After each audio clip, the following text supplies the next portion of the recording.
سمجھ کے سمجھو، سمجھ کے سمجھنا بھی ایک سمجھ ہے۔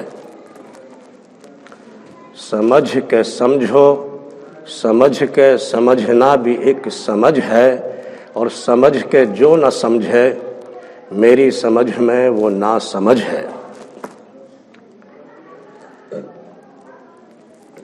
میری تقریر طبع یار کو بے چین کرتی ہے، میری تقریر طبع یار کو بے چین کرتی ہے، سبب کیا ہے وہی کہتا ہوں جو حق کی بات ہوتی ہے۔ محترم بزرگوں اور دوستوں، پیارے اسلامی بھائیوں، جس آیت پاک کی تلاوت کی وہ پارہ نمبر 5 سورہ نمبر نساء، سورہ نساء، اور آیت نمبر غالباً 79 ہے۔ آیت پاک کا شان نزول کب ہوا اور کیوں ہوا؟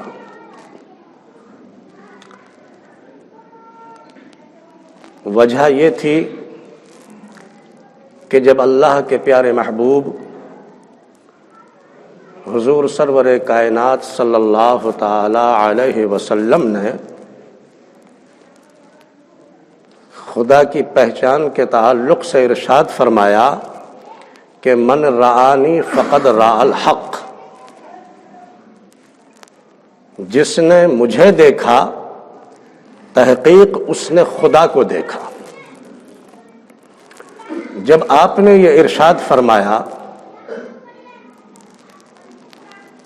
تو آج کل کے بددین اور گستاخوں کی طرح اس وقت بھی بعض منافقین نے رسول کے اس ارشاد پر اعتراض جتایا، مخالفت کی، لیکن مخالفت منافق سامنے آ کر تو نہیں کیا کرتا ہے۔ منافق کی مخالفت اس طرح ہوتی ہے کہ وہ جس کی مخالفت کرتا ہے وہ اس کا بھی بنا رہتا ہے اور اس سے دور بھی ہوتا ہے۔ جب اس کے سامنے ہوتا ہے تو اس جیسی بات کرتا ہے اور ہاں میں ہاں ملاتا رہتا ہے، اور جب اس سے دور ہٹ جاتا ہے تو اس کے چاہنے والوں کو ورغلاتا رہتا ہے۔ تو وہ منافقین بھی کسی اور جماعت سے نہیں تھے، جو اسلام میں داخلہ لے چکے تھے انہی میں سے منافقین تھے۔ تو جب پیارے نبی حضور سید عالم صلی اللہ تعالی علیہ وسلم نے یہ ارشاد فرمایا کہ من رآنی فقد رأى الحق، جس نے مجھے دیکھا تحقیق اس نے خدا کو دیکھا، تو آپ کے اس ارشاد پر منافقین نے چپ کے لوگوں کو ورغلانا شروع کر دیا اور کہنے لگے اس پیغمبر کی مرضی یہ ہے کہ اپنے کو رب منوانا چاہتا ہے، یہ ہمارا نبی یہ چاہتا ہے کہ لوگ مجھے خدا سمجھ لیں، جیسا کہ پہلے پیغمبروں میں بھی ایسا ہو چکا ہے کہ نصرانیوں نے، نصارہ نے ابن مریم کو خدا کا بیٹا سمجھ لیا تھا۔ تو ہمارے نبی کا تو مقصد ہی یہ ہے کہ وہ خود کو خدا کہلوانا چاہتا ہے، اپنے کو رب منوانا چاہتا ہے۔ اس طرح کی وہ بات اللہ کے پیارے نبی کی مخالفت میں پھیلتی جا رہی تھی اور لوگوں میں بے چینیاں بڑھتی چلی جا رہی تھی، لیکن اللہ نے اپنے پیارے محبوب کے حق میں اور ان منافقین کی مخالفت میں یہ حکم نازل فرمایا کہ من یطع الرسول فقد اطاع اللہ، جس نے رسول کی اطاعت کی اس نے اللہ کی اطاعت کی، جس نے رسول کا حکم مانا اس نے اللہ کا حکم مانا۔ مطلب یہ ہے کہ جس نے رسول سے محبت کی اس نے خدا سے محبت کی، اور جس نے رسول کو صحیح سے مان لیا اس نے خدا کو مان لیا۔ اس آیت سے یہ بات صاف ہو رہی ہے کہ رسول خدا کا مظہر ہیں۔ لوگوں، یہ غیر ممکن ہے کہ بلب کے بغیر بجلی کو دیکھا جا سکے، اسی طرح یہ بھی غیر ممکن ہے کہ بغیر رسول کے خدا کو سمجھا یا دیکھا جا سکے۔ بڑی عجیب بات ہے، دین محمدی میں داخلہ لے کر بھی خدا اور رسول کا باہم مقابلہ کرتے رہتے ہیں۔ اگر کوئی رسول کے حق میں بات کہی کہ جی نہیں یہ شرک ہو گیا، تم نے تو خدا سے ملا دیا، خدا تو بہت بڑا، خدا سے مقابلہ کیا جاتا ہے، خدا اور رسول کا مقابلہ کیا جاتا ہے۔ ارے ذرا سمجھو، مقابلہ ہمیشہ دو ہم جنس چیزوں کا ہوا کرتا ہے، اور خدا اور رسول ہم جنس دو چیزیں نہیں ہیں۔ خدا کے آنکھ، کان، ناک، منہ کچھ بھی نہیں ہے، خدا جسم و جسمانیت سے پاک ہے، اور رسول کے سب کچھ ہے۔ تو پھر بھلا مقابلہ کیسا؟ کس بات کا مقابلہ کیا جاتا ہے؟ جس طرح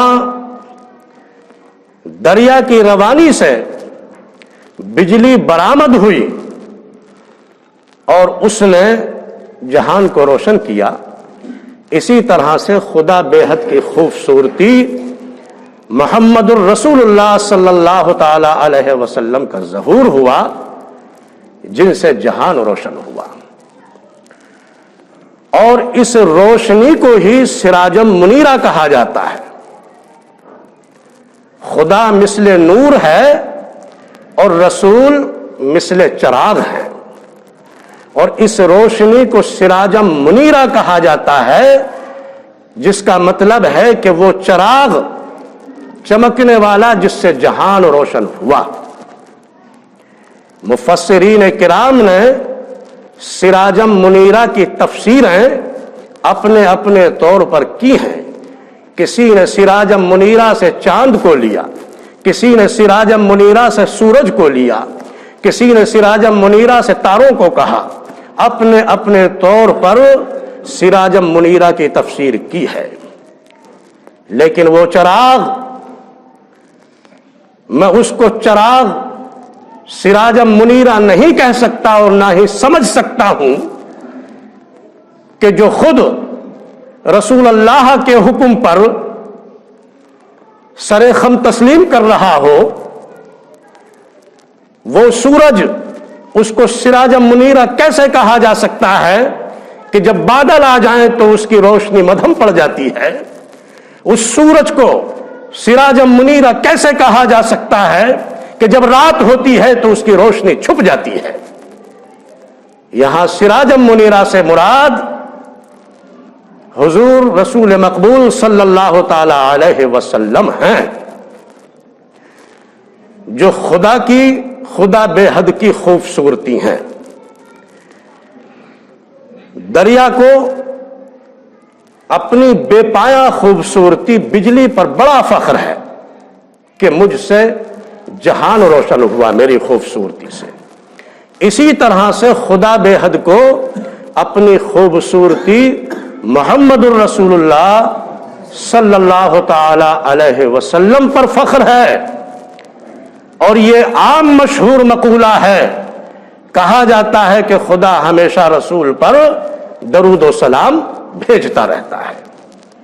اور قرآن کا قول ہے، ان اللہ وملائکتہ یصلون علی النبی یا ایھا الذین آمنوا صلوا علیہ وسلموا تسلیما۔ بے شک اللہ اور اس کے ملائکہ درود و سلام بھیجتے ہیں، مومنو تم بھی خوب خوب درود و سلام بھیجو۔